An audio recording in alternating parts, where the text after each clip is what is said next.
তো হচ্ছে জয়শঙ্করের সাথে বৈশা বলতেছে সব চ্যালেঞ্জ ইন্ডিয়ার সাথে বৈশা সামলাই নেবে। উনার এত ইন্ডিয়া প্রেম কই থেকে আসে কে জানে। তৈরি সাহেবের হাত দেখেন দেখেছেন, আর জয়শঙ্করের হাত দেখেন, প্রভু আর ভৃত্যের হাত। আমার আগের ভিডিও দেখেছেন এটার ব্যাখ্যা দিজি, মনে আছে না? তৈরি সাহেবের হাত দেখে মনে হচ্ছে বিগলিত হয়ে গেছে একেবারে। ফরেন সার্ভিস নিয়ে এপিসোড রেডি করতে এ ছবি আসলো, দেখে মেজাজ খারাপ হয়ে গেছে। আসেন মূল আলাপে, এইরকম বিগলিত ছবি কেন দেখতে হয় তার ব্যাখ্যা পাবেন। আমি ফরেন সার্ভিস বা বাংলাদেশের কূটনৈতিক সামর্থ্য নিয়ে বলছিলাম যে এই সার্ভিসের একটা সংস্কার দরকার, এই ফরেন সার্ভিস রিফর্ম দরকার। এই পর্যন্ত শুনে অনেকের মনে করতে পারেন এইটা তো আমার দরকার নাই।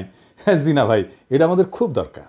আপনি শান্তিমতো মর্যাদার সাথে প্রবাসে আয় উপার্জন করতে পারবেন কিনা থেকে শুরু করিয়া ইন্ডিয়া আমাদের দেশে আবার তালুকদারি করতে আসবে কিনা সব কিছু নির্ভর করে আমার ফরেন সার্ভিসের দক্ষতার উপরে। তাই এর সংস্কার আমাদের জন্য খুবই জরুরি। আমাদের দেশের প্রত্যেকটা খাত নিয়ে আমাদের জানা লাগবে। আপনার আমার টাকা কেন কোথায় খরচা হয়, কেমনে খরচা হইতেছে, কিভাবে খরচা হইতেছে সেটা জানার আপনার পূর্ণ অধিকার আছে। আপনার কাছে যারা ভোট চাইবার আসবে তাদের থেকে বেশি জানা লাগবে আপনার, কারণ আপনি তাদের মালিক, ওরা আপনার চাকর। আপনি তাদের শেখাবেন দেশ কেমনে চালাইতে হয়, আপনার জানা লাগবে, কারণ দেশের মালিক আপনি। রাজনীতিবিদ আর আমলারা আপনার চাকরি করে, চাকরি। মালিকরাই তো চাকর বাকরদের বলবে কিভাবে কোন কাজটা করতে হবে, কেন করতে হবে, সেটা বলবে না মালিক? আসেন আমরা বুঝে দেখি ফরেন সার্ভিস বা আমাদের পররাষ্ট্র মন্ত্রণালয়ে কি কি সংস্কার দরকার, কেন সংস্কার দরকার। প্রথমে দরকার সাংবিধানিক সংস্কার। কেন জানেন? বাংলাদেশের সংবিধানের কূটনীতি আর আন্তর্জাতিক সম্পর্ক অংশে বলা আছে বিশ্বশান্তি প্রতিষ্ঠান নিরস্ত্রীকরণে ব্যাপক ভিত্তিক সমর্থন এবং আন্তর্জাতিক আইনের প্রতি শ্রদ্ধা ও সমর্থন। এটা কেন লেখা আছে জানেন? মানেটা কি? কেন এটা লেখা আছে? মানে কেন বিশ্বশান্তি প্রতিষ্ঠা নিরস্ত্রীকরণ বলা হয়েছিল? এটা ছিল ওই সময় স্নায়ুযুদ্ধ চলতেছিল একটা। পুঁজিবাদী আমেরিকা আর সমাজতান্ত্রিক সোভিয়েত ইউনিয়নের দুই পক্ষই যুদ্ধাস্ত্রে তাদের ভান্ডার ভর্তি ছিল।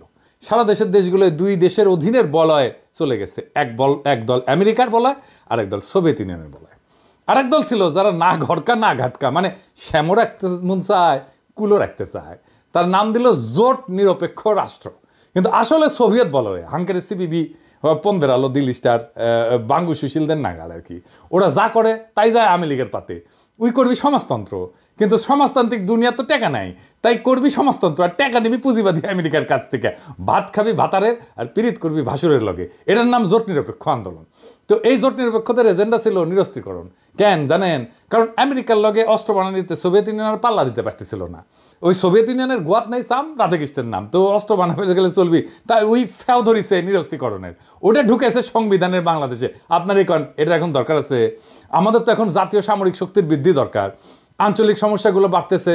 বিপ্লব পরবর্তী নতুন বাংলাদেশ গড়ে তোলার লক্ষ্যে সংবিধানের 25 অনুচ্ছেদকে আমূল পরিবর্তন করে যুগোপযোগী করতে হবে।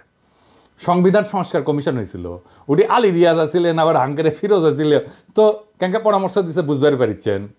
আমি তাহলে এটা ক্যাঙ্কা চাই সেটা বলি, কেন চাই সেটা বলি। হ্যাঁ, সংবিধানের সংশোধিত অনুচ্ছেদের যেখানে বাংলাদেশের কূটনীতি এবং আন্তর্জাতিক সম্পর্ক আছে সেটা কেমন হইতে পারে, আসেন সে আলাপ করি। এটা লেখা লাগবে এঙ্কা করে, এটা সে পাশে আনা লিখে দেন। 1 নাম্বার, বাংলাদেশ সকল জাতির মধ্যে শান্তিপূর্ণ সহাবস্থান, পারস্পরিক সহযোগিতা এবং সার্বভৌমত্বের প্রতি শ্রদ্ধাশীল থাকবে। 2 নাম্বার, রাষ্ট্রের কূটনৈতিক নীতির মূল লক্ষ্য হবে বাংলাদেশের স্বাধীনতা, সার্বভৌমত্ব ও জাতীয় নিরাপত্তার সর্বোচ্চ সুরক্ষা নিশ্চিত করা। এই উদ্দেশ্যে কি কি কাজ করবে সেটা বলে দিতে হবে। ক, বাংলাদেশ তার জাতীয় প্রতিরক্ষা এবং সামরিক শক্তিকে উন্নত করে সম্প্রসারিত করার অধিকার সংরক্ষণ করবে, যাতে আভ্যন্তরীণ এবং বাহ্যিক যে কোনো হুমকি মোকাবেলা করা সম্ভব হয়। খ, বাংলাদেশ আঞ্চলিক নিরাপত্তা এবং প্রতিরক্ষা সহযোগিতার মাধ্যমে সমসাময়িক ভূ রাজনৈতিক চ্যালেঞ্জ মোকাবেলার জন্য সক্রিয় ভূমিকা পালন করবে। আন্তর্জাতিক আইন এবং কূটনৈতিক নীতির প্রতি শ্রদ্ধা রেখে বাংলাদেশ তার কৌশলগত অবস্থানকে শক্তিশালী করবে। গ, বাংলাদেশ কোনো পরাশক্তির আধিপত্যবাদী রাজনীতির যন্ত্র বা বলয়ে পরিণত হবে না, তবে রাষ্ট্রীয় স্বার্থের সুরক্ষায় কৌশলগত অংশীদারিত্ব গড়ে তুলতে পারবে। ঘ, বাংলাদেশ নিরস্ত্রীকরণ এবং বিশ্বশান্তির ধারণাকে সমর্থন করবে, তবে এটি জাতীয় নিরাপত্তা ও প্রতিরক্ষা সক্ষমতার সীমাবদ্ধতার কারণ হতে পারবে না। উ, বাংলাদেশ দক্ষিণ এশিয়ার একটি ভারসাম্যপূর্ণ এবং ন্যায়সঙ্গত শক্তি কাঠামো গঠনে ভূমিকা রাখবে, যাতে আঞ্চলিক নিরাপত্তা, অর্থনৈতিক উন্নয়ন এবং কৌশলগত স্থিতিশীলতা নিশ্চিত করা যায়। তো এই যে পরিবর্তনের কথা বললাম, এটা আসলে কি কারণে, এইটা একটু বুঝে দেখি। হ্যাঁ, 1 নম্বর কারণ হইতেছে যে নিরস্ত্রীকরণকে একপাক্ষিক আদর্শবাদ থেকে বের করে বাস্তববাদী জাতীয় নিরাপত্তার দৃষ্টিভঙ্গিতে রূপান্তর করার দরকার আছে। 2 নম্বর, বাংলাদেশের সামরিক শক্তি এবং প্রতিরক্ষা উন্নয়নের গুরুত্বকে স্বীকৃতি দেওয়া হয়েছে। 3 নম্বর, আঞ্চলিক কৌশলগত সহযোগিতা এবং শক্তি ভারসাম্যের উপরে গুরুত্ব আরোপ করা হয়েছে। 4 নম্বর, পরাশক্তির বলয়ের বাইরে থাকলেও কৌশলগত এবং অংশীদারিত্বের প্রয়োজনীয়তা স্বীকৃত হয়েছে। 5 নম্বর, দক্ষিণ এশিয়ায় বাংলাদেশের ভূ রাজনৈতিক অবস্থানকে শক্তিশালী করার দৃষ্টিভঙ্গি দেওয়া হয়েছে। এই সংস্কার বর্তমান বৈশ্বিক এবং আঞ্চলিক বাস্তবতার আলোকে বাংলাদেশকে একটা আত্মনির্ভরশীল, সামরিকভাবে শক্তিশালী এবং কৌশলগতভাবে বুদ্ধিদীপ্ত রাষ্ট্রে পরিণত করতে পারবে। আর কি, আর আইন প্রণয়ন করতে হবে। কি আইন, আসেন সেটা বুঝে দেখি। বাংলাদেশের পররাষ্ট্রনীতি নির্ধারণ এবং বাস্তবায়নে ডিপ্লোম্যাটিক সার্ভিসেস অ্যাক্ট প্রণয়ন করার প্রয়োজন। কেন প্রয়োজন? প্রথমত, গণতান্ত্রিক ব্যবস্থায় দেশের সরকার পরিচালনার রাজনৈতিক দল জোট, এটা পরিবর্তন হয়ে থাকে, জানি তো আমরা। কিছুদিন পর পর পার্টি পাল্টায়, সরকারি দল পাল্টায়। কূটনীতি কিন্তু একটা দীর্ঘমেয়াদী এবং ধীর লয়ে বাস্তবায়ন হয়, এরকম একটা প্রক্রিয়া। এতে অন্য রাষ্ট্রের স্বার্থ এবং ইচ্ছাকেও আমলে নিতে হয়। তাই সরকার পরিবর্তনের সাথে সাথে পররাষ্ট্রনীতির যদি আমূল পরিবর্তন হয়, তাহলে বিভিন্ন দেশের সাথে চলমান কূটনৈতিক প্রক্রিয়াগুলো থেমে যায়। রাজনৈতিক দলগুলো দেশে যেভাবে রাষ্ট্র চালায়, রাষ্ট্র সাজায়, সরকার, আমলা, পুলিশ টুলিশ, প্রশাসন, সবকিছুতে বিচার ব্যবস্থা, সবকিছুতে লোক বদলায়, একইভাবে বিদেশেও একই কাজ করতে চায় সে। বিদেশি কী করে, বিদেশের মিশনগুলোকে কাজে লাগায় সরকারের যেটা দলীয় আদর্শ সেটা প্রচারের জন্য। এই আওয়ামী লীগের বিগত 15-16 বছরে বাংলাদেশের পররাষ্ট্রনীতির অন্যতম প্রধান লক্ষ্য ছিল হাসিনা, তার বাপ, তার দলকে মহিমান্বিত করা এবং ভারতের কাছে জনগণের স্বার্থ বিকায় দিয়া শেখ হাসিনার গদিকে সুসংহত করা। এই কাজ করতে যে আমাদের কূটনীতি স্বৈরাচারের প্রোপাগান্ডা মেশিনারি হিসাবে বিনা ভোটের নির্বাচন, নিশি ভোটের নির্বাচন, বিরোধী রাজনীতিক সহ সাধারণ মানুষকে হত্যা, গুম, সাজানো মামলায় গ্রেপ্তার করা, শ্রমিকের ন্যায্য অধিকার হরণ, সংবাদপত্র মিডিয়ার টুটি চাইপা ধরা, ডিজিটাল সিকিউরিটি অ্যাক্ট সহ হাসিনার সমস্ত গণবিরোধী, মানবতা বিরোধী অপরাধের ছাপাই গিয়ে গেছে 15 বছর ধরে এই আমাদের কূটনৈতিক সার্ভিস। বাংলাদেশের পররাষ্ট্রনীতি যেন আর কোনো শাসকের, জালেমের, ফ্যাসিবাদী শক্তির মুখপাত্রে পরিণত হইতে না পারে, এই জন্য অতি শীঘ্রই বাংলাদেশ ডিপ্লোম্যাটিক সার্ভিসেস অ্যাক্ট প্রণয়ন করা প্রয়োজন। এই আইন না হইলে বাংলাদেশের পররাষ্ট্র সার্ভিসকে আবারও কোনো না কোনো ফ্যাসিবাদী শক্তির মাউথপিস হিসেবে ব্যবহার করার চেষ্টা চালাবে নিশ্চিত, এবং করেও ফেলবে। এই আইনের কোন অংশে কি কি থাকবে এটা একটু বুঝে দেখি। প্রথম অংশে থাকবে পররাষ্ট্রনীতির লক্ষ্য, অভিষ্ট এবং মৌলিক নীতিমালাগুলো। দ্বিতীয় অংশে থাকবে বাংলাদেশের কূটনীতির আইনি কাঠামো কীরকম হবে। আইনটার তৃতীয় অংশে বাংলাদেশের কূটনৈতিক কাঠামো, নাগরিকদের কি কি সেবা প্রদান করবে। আইনটার চতুর্থ অংশে কি থাকবে, কূটনীতিকদের নিয়োগ, পদমর্যাদা, প্রশিক্ষণ, পদোন্নতি, বিশেষ বোর্ড, বেতন ভাতা, এগুলোর জন্য বিশেষ বোর্ড, বিদেশে নতুন মিশনের স্থাপনের প্রক্রিয়া সহজীকরণ, পৃথক উইং বন্ধ কইরা মিশনে কর্মরত পেশাদার কূটনীতিক এবং অপেশাদার জনবল তাদের পদায়ন পররাষ্ট্র মন্ত্রণালয়ে করা সহ নানা প্রশাসনিক বিষয়াদি থাকবে। এই বিষয়টা আমি পরে আবার আলাপ করব। আমি আইনের লোক না, কিন্তু তাও যদি আমাকে কয় আমি এনে ড্রাফট করে দিলাম, ইনি লাগলে কহেন মেলা তো বেকার খাইটলাম, এটাও এনে খাইটা দিলাম ইনি। এবার আসেন মিশনের সংখ্যা নিয়ে কথা বলি। 2025 সালে বাংলাদেশ বিশ্বের 35তম বৃহত্তম অর্থনীতির দেশে পরিণত হবে, মাশাআল্লাহ। জাতিসংঘের তথ্য মতে 23 সালে জনসংখ্যার বিচারে বাংলাদেশ বিশ্বের 8ম বৃহত্তম দেশ। আমাদেরও বিশ্বের 8ম বৃহত্তম অর্থনীতি হওয়া উচিত। ইংরেজিতে তো কইছে, তো ইংরেজি যখন কইছে তখন ঠিকই কইছে, কিন্তু বাংলাদেশের কূটনৈতিক র্যাঙ্কিং কত? এই যে LOWY ইনস্টিটিউট গ্লোবাল ডিপ্লোমেসি ইন্ডেক্সে এই কূটনৈতিক শক্তিমত্তার র্যাঙ্কিং করে, এখানে বাংলাদেশ বিশ্বের 46তম দেশ এই র্যাঙ্কিংয়ে।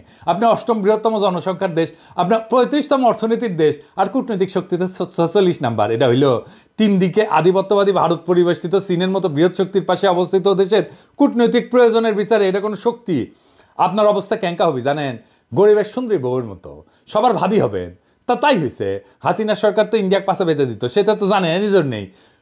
আর তাইলে আসলে দেখি জনসংখ্যা অর্থনৈতিক আকারের কাছাকাছি কয়েকটা দেশের তুলনায় এই যে বাংলাদেশের LOWY institute global diplomacy index আছে না, এর র্যাঙ্কিং ও মিশনের সংখ্যাগুলো একটু আলাদা আলাদা করে দেখি। এটা সাহেব আপনি পাশে লিখে দেন, সবাই দেখুক এইখানে আমরা কোন দেশ, জনসংখ্যা র্যাঙ্কিং কি, মিশন সংখ্যা কি এবং ডিপ্লোম্যাটিক র্যাঙ্কিং কি। পাকিস্তান জনসংখ্যার র্যাঙ্কিংয়ে 5ম দেশ, মিশনের সংখ্যা 121 আর ডিপ্লোম্যাটিক র্যাঙ্কিং 27। নাইজেরিয়া জনসংখ্যা র্যাঙ্কিং 6ষ্ঠ, মিশনের সংখ্যা 116, ডিপ্লোম্যাটিক র্যাঙ্কিং অবশ্য করা হয়নি। ব্রাজিল জনসংখ্যা র্যাঙ্কিং 7ম, মিশনের সংখ্যা 205 আর ডিপ্লোম্যাটিক র্যাঙ্কিং 10ম। বাংলাদেশ জনসংখ্যা র্যাঙ্কিং 8ম, মিশনের সংখ্যা 82 মাত্র, আর ডিপ্লোম্যাটিক র্যাঙ্কিং 46। রাশিয়া জনসংখ্যার বিচারে 9ম, মিশনের সংখ্যা 300 আর ডিপ্লোম্যাটিক র্যাঙ্কিং 6ষ্ঠ। পাওয়ারফুল ডিপ্লোমেসি আছে রাশিয়ার। মেক্সিকো জনসংখ্যা র্যাঙ্কিং 10ম, মিশনের সংখ্যা 150, ডিপ্লোম্যাটিক র্যাঙ্কিং 14তম। ইথিওপিয়া জনসংখ্যা র্যাঙ্কিং 11তম, মিশনের সংখ্যা 101। ইথিওপিয়ারও আমাদের চাইতে 20টা মিশন বেশি আছে, এটার অবশ্য র্যাঙ্কিং করা হয়নি। জাপান জনসংখ্যা র্যাঙ্কিং 12তম, মিশনের সংখ্যা 247, ডিপ্লোম্যাটিক র্যাঙ্কিং 4র্থ। ভেরি পাওয়ারফুল ডিপ্লোমেসি জাপানের। এবার দেখি অর্থনীতির আকার অনুসারে র্যাঙ্কিং কেমন। ধরেন থাইল্যান্ড অর্থনীতির আকারে র্যাঙ্কিং হইতেছে 30তম, মিশনের সংখ্যা 112 আর ডিপ্লোম্যাটিক র্যাঙ্কিং 39তম। ফিলিপাইন অর্থনীতির আকার 31তম, মিশনের সংখ্যা 109টা আর ডিপ্লোম্যাটিক র্যাঙ্কিং 40তম। ভিয়েতনাম অর্থনীতির আকার 32তম, মিশনের সংখ্যা 102 আর ডিপ্লোম্যাটিক র্যাঙ্কিং 40তম। নরওয়ে অর্থনীতির আকার 33তম, মিশনের সংখ্যা 100, ডিপ্লোম্যাটিক র্যাঙ্কিং 42তম। মালয়েশিয়া অর্থনীতির আকার 34তম, মিশনের সংখ্যা 110, ডিপ্লোম্যাটিক র্যাঙ্কিং 35তম। আর বাংলাদেশ 35তম অর্থনীতি, মিশনের সংখ্যা 82 আর ডিপ্লোম্যাটিক র্যাঙ্কিং 46তম। ইরান অর্থনীতির আকার 36, আমাদের খুবই কাছাকাছি, মিশনের সংখ্যা 125, এটার অবশ্য র্যাঙ্কিং করা হয়নি ডিপ্লোম্যাটিক র্যাঙ্কিং। ডেনমার্ক অর্থনীতির আকার 37তম, মিশনের সংখ্যা 100 আর ডিপ্লোম্যাটিক র্যাঙ্কিং 43তম। এবার আসেন প্রতিবেশী দেশগুলোর সাথে আর একটু তুলনা করি, মানে জনসংখ্যার বিচারে অর্থনীতির আকার, জিডিপির আকারে অর্থনীতি, জিডিপির আন্তর্জাতিক বাণিজ্য নির্ভরতা 2021 সালের ডেটা অনুসারে, প্রবাসী নাগরিকের সংখ্যা, মিশন সংখ্যা। পাকিস্তান মোট জনসংখ্যা 24 কোটি, অর্থনৈতিক আকার জিডিপি 292 বিলিয়ন মার্কিন ডলার আর জিডিপির আন্তর্জাতিক বাণিজ্য নির্ভরতা 25.8%। প্রবাসী নাগরিকের সংখ্যা 76 লক্ষ, মিশন সংখ্যা 121, আমরা আগে দেখছি। ভারতের মোট জনসংখ্যা 140 কোটি প্রায়, অর্থনীতির আকার জিডিপি 2850 বিলিয়ন মার্কিন ডলার, জিডিপির আন্তর্জাতিক বাণিজ্য নির্ভরতা 37.9%। প্রবাসী নাগরিকের সংখ্যা 1,80,00,000, মিশন সংখ্যা 202। বাংলাদেশের মোট জনসংখ্যা আমরা জানি যে প্রায় 17 কোটি, আমাদের অর্থনীতির আকার 446 বিলিয়ন মার্কিন ডলার, জিডিপির আন্তর্জাতিক বাণিজ্য নির্ভরতা অনেক বেশি 35.3%। প্রবাসী নাগরিকের সংখ্যা 74 লক্ষ, মিশন সংখ্যা 82। পাকিস্তানের ইকোনমি আমার প্রায় অর্ধেক, তাও তার মিশনের সংখ্যা আমাদের 1.5 গুণ। জনসংখ্যা এবং অর্থনৈতিক গুরুত্ব এবং প্রয়োজনীয়তা বিবেচনায় 2025 সালের মধ্যেই বাংলাদেশে বৈদেশিক মিশনের সংখ্যা 120টাতে উন্নীত করা জরুরি। তো আমরা অনেকে মনে করি যে বিদেশে যে মিশন টিশন আছে তারা শুধু খরচা করে, আয় হয় না, মানে এগুলা খরচার খাত, এটা ফাউল কথা। আমরা যেমন রেমিটেন্স পাঠাই তেমনি আমাদের মিশনগুলোও রেমিটেন্স পাঠায়, বাংলাদেশে আয় করে, বিদেশে ডলারে আয় করে। এইবার আসেন বিদেশে বাংলাদেশে একটা ছোট আকারে মিশনের বার্ষিক ব্যয় কত একটু দেখি। এটা পররাষ্ট্র মন্ত্রণালয়ের বাজেট বই দেখলে বোঝা যায় যে মিশনের ব্যয় বরাদ্দ 5 থেকে 6 কোটি টাকা বছরে, যা আবার প্রকৃত ব্যয় হচ্ছে 4.5 থেকে 5 কোটি টাকার মতো। কূটনৈতিক যোগাযোগ বৃদ্ধি, বাণিজ্য বৃদ্ধি, এই সমস্ত বিবেচনায় বার্ষিক খরচের রিটার্ন অনেক গুণ বেশি। বাংলাদেশে কয়েকটা নতুন মিশন করছে, এর উপরে একটা ছোট্ট একটা আমি তথ্য দিই, আপনারা একটু বুঝে দেখেন যে মিশন করলে আমাদের লাভ আছে না ক্ষতি, এটা খরচা কিনা। ধরেন এই যে ব্রাজিলের রাজধানী, এখানে মিশন স্থাপনের আগে রপ্তানি ছিল 110 মিলিয়ন মার্কিন ডলার, মিশন স্থাপনের পরে রপ্তানি হয়েছে 179 মিলিয়ন মার্কিন ডলার, রপ্তানি বৃদ্ধি কত হয়েছে প্রায় 593 কোটি টাকা। খরচা কত মিশনের? এই প্রায় 8.5 কোটি টাকার মতো। মিশন খোলার পরে চুক্তি হয়েছে কয়টা? 4টা চুক্তি হয়েছে। যা বাজেট খরচা যেটা, তার তুলনায় আয় বৃদ্ধি কত? 6,839%, 6,839%। আদিস আবাবা, এখানে মিশন স্থাপনের আগে রপ্তানি হয়তো 5.1 মিলিয়ন মার্কিন ডলার, স্থাপনের পরে হয়েছে 13 মিলিয়ন মার্কিন ডলার, রপ্তানি বৃদ্ধি হয়েছে কত? প্রায় 68 কোটি টাকা। আর বাজেট কত? প্রায় 6.5 কোটি টাকার মতো। মিশন খোলার পরে চুক্তি হয়েছে কয়টা? একটা চুক্তি হয়েছে। বাজেটের তুলনায় আয় বৃদ্ধি কত হয়েছে? 1030%। মেক্সিকো সিটি, মিশন স্থাপনের আগে রপ্তানি ছিল 181 মিলিয়ন মার্কিন ডলার, রপ্তানি মিশন স্থাপনের পরে কত হয়েছে 381 মিলিয়ন মার্কিন ডলার। বছরের রপ্তানি বৃদ্ধি হয়েছে কত 1720 কোটি টাকা। মিশনের বাজেট কত মাত্র 7 কোটি টাকা। মিশন খোলার পরে চুক্তি হয়েছে কত 2টা চুক্তি হয়েছে। বাজেটের তুলনায় আয় বৃদ্ধি কত হয়েছে 24,500%। এই যা বুঝা মিশন স্থাপনের আগে রপ্তানি ছিল 2 মিলিয়ন মার্কিন ডলারের মতো। মিশন স্থাপনের পরে রপ্তানি হয়েছে প্রায় 4 মিলিয়ন মার্কিন ডলার। বছরে রপ্তানি বৃদ্ধি হয়েছে 16 কোটি টাকা। বাজেট কত 7 কোটির মতো। মিশন খোলার পরে চুক্তির সংখ্যা কি 2টা। বাজেটের তুলনায় আয় বৃদ্ধি কত হয়েছে 230%। তো মিশন খুললে টাকা তো মিশন খুললেন না কেন? আপনার শক্তিও বাড়বে, ব্যবসাও বাড়বে, আয় রোজগার বাড়বে, মাশাআল্লাহ। তা আপনি মিশন খুলেন না কেন? বুদ্ধি বেশি।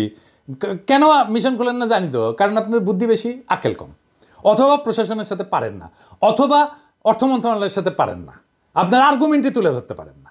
এবার আসেন আরেকটা বিষয় নিয়ে আলাপ করি। পররাষ্ট্র সার্ভিসের জন্য ফরেন সার্ভিস বোর্ড, এইটার একটা জরুরত আছে। এটা আবার কি? কূটনৈতিক সার্ভিস একটা বিশেষায়িত সার্ভিস, মানে যার কাজের লক্ষ্য, মূল্যায়নের পদ্ধতি, কাজের ধরন, সেবা গ্রহণকারীরা এরা ভিন্ন, মানে বাংলাদেশের মতো না আর কি, অন্যান্য মন্ত্রণালয়ের মতো না। এ কাজের জন্য উপযোগী পরিচালনা পদ্ধতি, তাই প্রথাগত যে আমলাতন্ত্র আমাদের ব্যুরোক্রেসি আছে এটা থেকে ভিন্ন হইতে হবে। এই বিবেচনায় কূটনৈতিক সার্ভিসের নিয়োগের যোগ্যতার মাপকাঠি ভিন্ন হওয়া প্রয়োজন, এর প্রশিক্ষণ পদ্ধতি ভিন্ন হওয়া প্রয়োজন।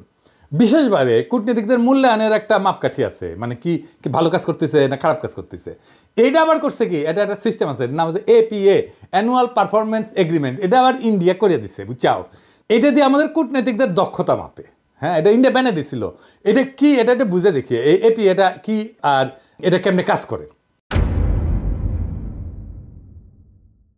এটা হইলো একটা প্রশাসনিক দলিল আর কি। এটা মূলত সরকারি সংস্থাগুলো মানে কাজ কি কি করছে এটা মূল্যায়নের জন্য ব্যবহার করা হয়। বাংলাদেশে এটা সরকারি প্রতিষ্ঠানের কার্যকারিতা মূল্যায়ন, জবাবদিহিতা বৃদ্ধি এবং দক্ষতা উন্নয়নের লক্ষ্যে প্রণয়ন করা হয়েছে বলে বলা হয়েছে।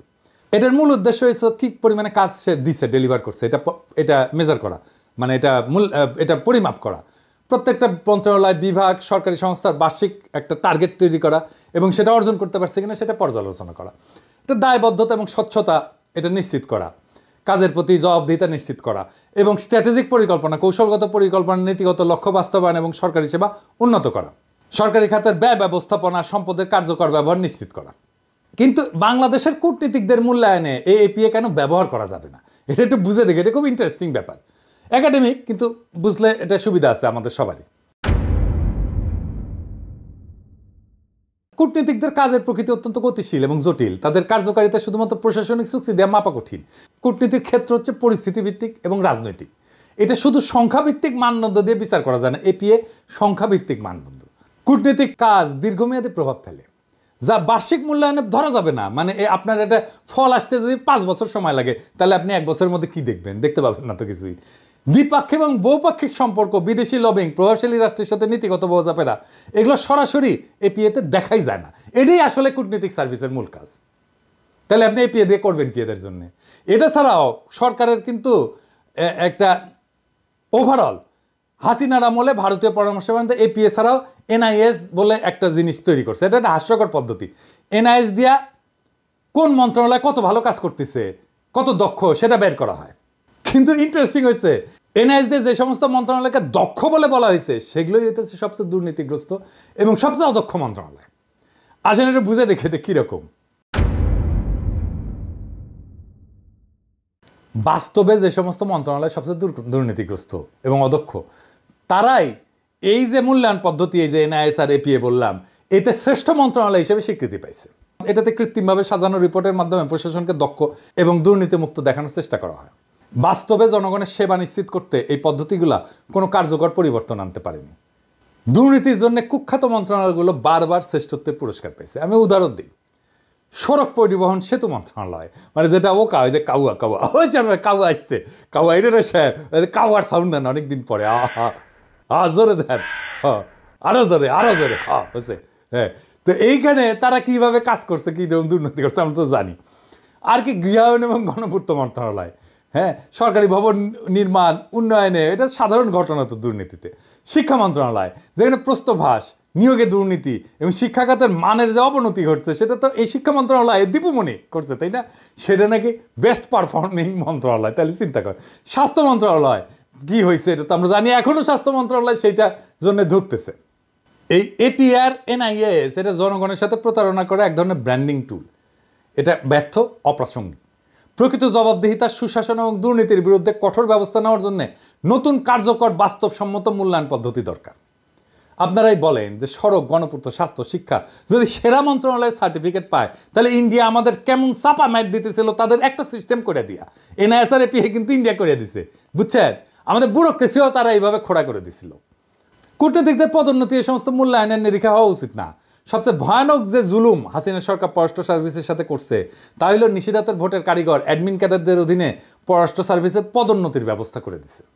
চিন্তা করেন, যেখানে পররাষ্ট্র সার্ভিসের পদ শূন্য থাকার পরও পদোন্নতি দেওয়া হয়নি, হাস্যকর সব অজুহাত দেখায়, সেখানে ভোট চুরির কারিগরেরা পদ শূন্য না থাকলেও পদের চেয়ে দ্বিগুণ, 3 গুণ সংখ্যায় পদোন্নতি পেয়েছে।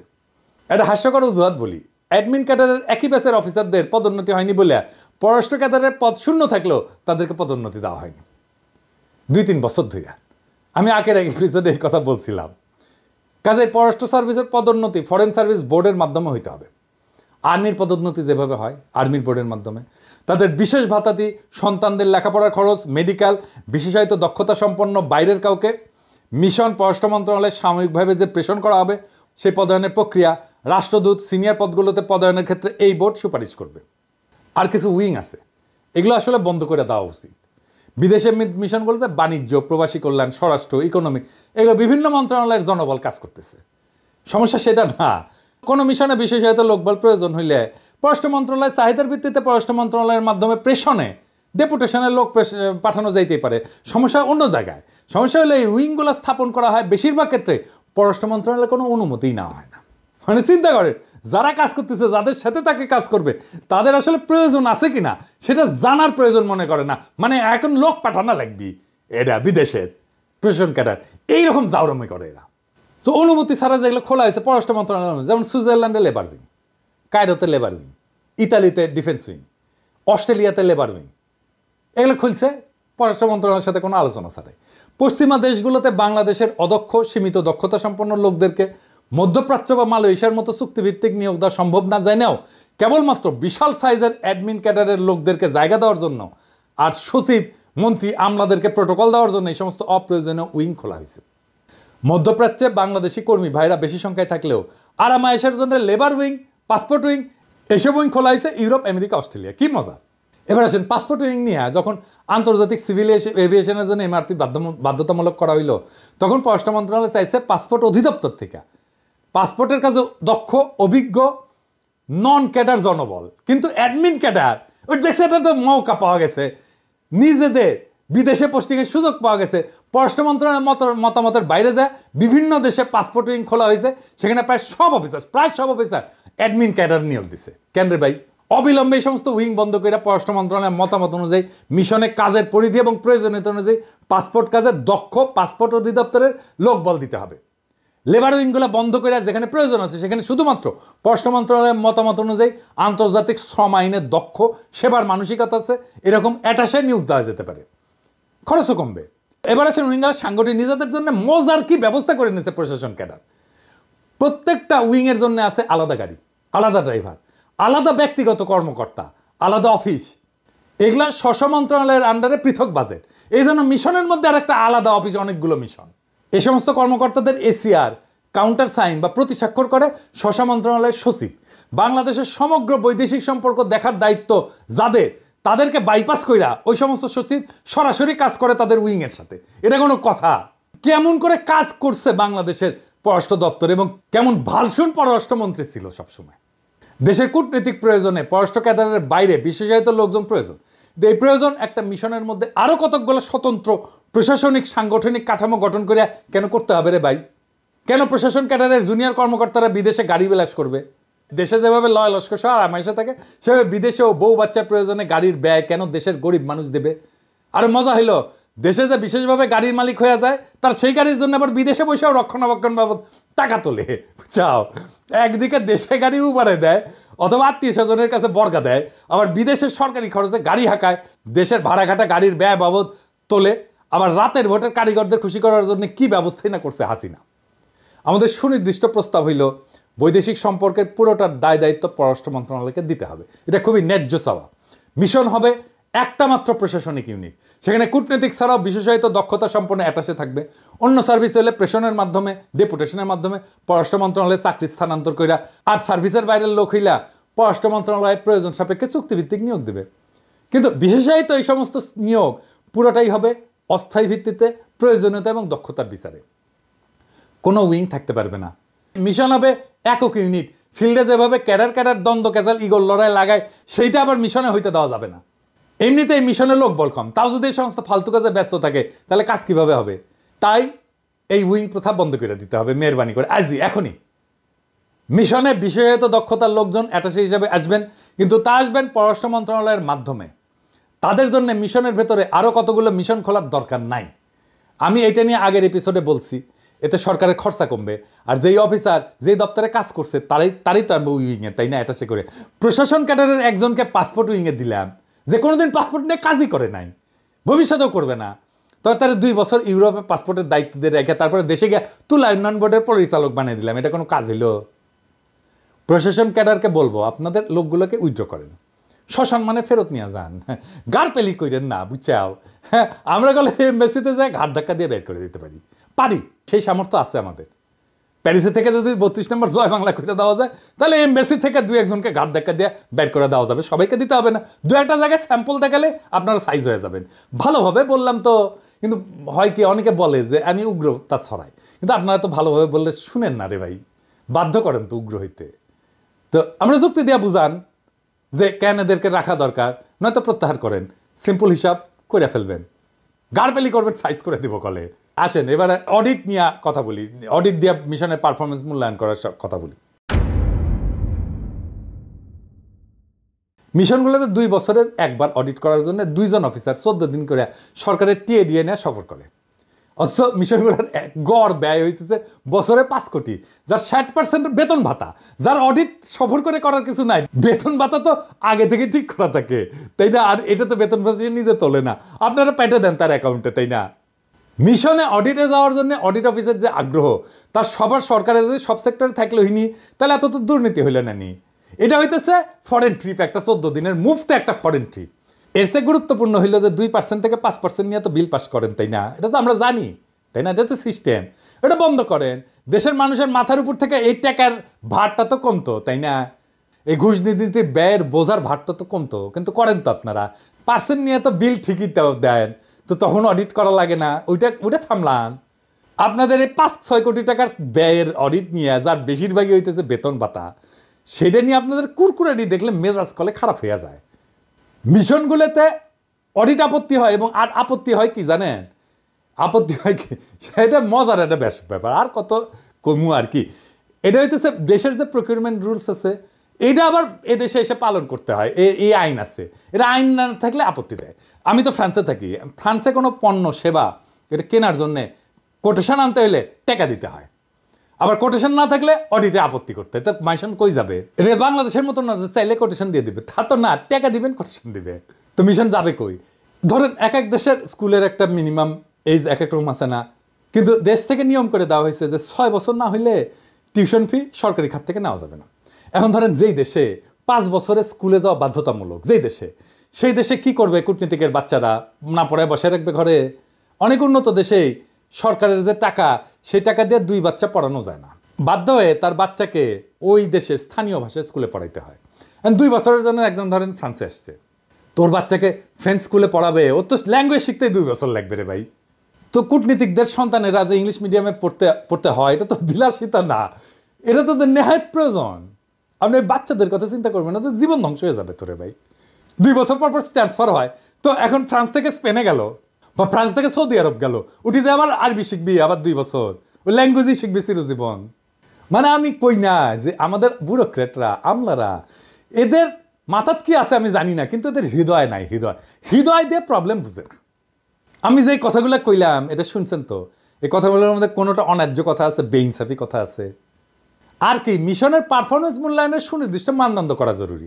এটা না হলে জাতিসংঘ মিশন, লন্ডন মিশন, ওয়াশিংটন সহ যে সমস্ত মিশন সবসময় লাইমলাইটে থাকে, শুধু সেইগুলোকে ভালো মিশন বিবেচনা করার প্রথা বন্ধ হবে না তো।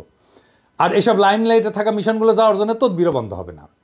আর একটা কি, বিভিন্নমুখী যে সহযোগিতার খাত, এটা প্রকৃত অর্থে সম্প্রসারণ করা প্রয়োজন। কূটনীতির মোদ্দা কথা হইল স্ট্র্যাটেজিক এনগেজমেন্ট। বাংলাদেশের পররাষ্ট্রনীতিকে ভারতমুখিতার বাইরে নিতে হইলে সবার আগে প্রয়োজন সব গুরুত্বপূর্ণ দেশের সাথে বহুমুখী এনগেজমেন্ট, বহুমুখী সম্পর্ক। অর্থনীতির বিভিন্ন ক্ষেত্রে, শিল্প, সংস্কৃতি সহ সম্ভাব্য সকল ক্ষেত্রে সরকার টু সরকার engagement, people to people engagement, বিভিন্ন বেসরকারি প্রতিষ্ঠানের এনগেজমেন্ট, এইগুলো করতে হবে। তাহলে বিপ্লব পরবর্তী নতুন বাংলাদেশের জন্য উপযুক্ত পররাষ্ট্রনীতি বাস্তবায়ন সম্ভব হবে। বিভিন্ন শক্তি কেন্দ্রের সাথে বহুমুখী সম্পর্কে এনগেজমেন্ট বাড়লেই বাংলাদেশের উপর থেকে ভারতীয় আধিপত্য খতম হবে। আর কোনোদিন হাসিনার মতো কোনো সরকার বাংলাদেশকে ভারতের গোলামে পরিণত করতে পারবে না। প্রধান উপদেষ্টা এবং পররাষ্ট্র উপদেষ্টা এগুলো অতি দ্রুত বুঝলে ভালো। তো আমরা তো অনেক কিছু বললাম, বিশ্লেষণ করলাম, সমস্যাগুলো দেখাইলাম, সমাধান দিকগুলো তুলে ধরলাম, কিন্তু কথা শুধু বোঝার মধ্যে থেমে থাকলে তো হবে না, কিছু বদলাবে না। সত্যিকারের পরিবর্তন আসে যখন আমরা সচেতন হই, সক্রিয় হয়ে দায়িত্ব নিয়ে কাজ করি। আপনার, আমাদের প্রত্যেকের ভূমিকা আছে। এই দেশ তো আমাদেরই, তাই না? এই রাষ্ট্রও আমাদের, এর ভবিষ্যৎও আমাদের। কেবল অভিযোগ করে থেমে থাকলে তো কিছু বদলাবে না। আমাদের জানতে হবে, বুঝতে হবে, প্রশ্ন করতে হবে, আর প্রয়োজনে দৃঢ়ভাবে দাবি তুলতে হবে। একটা শক্তিশালী পররাষ্ট্রনীতি, দক্ষ কূটনৈতিক সার্ভিস আর ন্যায়ভিত্তিক প্রশাসন গড়ে তোলার লড়াই শুধু কোনো একক ব্যক্তির দায়িত্ব না, এটা পুরো জাতির সংগ্রাম। এই জন্যে আমরা এই সংগ্রামের পথে নামছি এবং সবাইকে বুঝাই। আসেন সবাই মিলে একটা আত্মনির্ভরশীল, সম্মানজনক, শক্তিশালী বাংলাদেশ গড়ে তুলি। ইনকিলাব জিন্দাবাদ।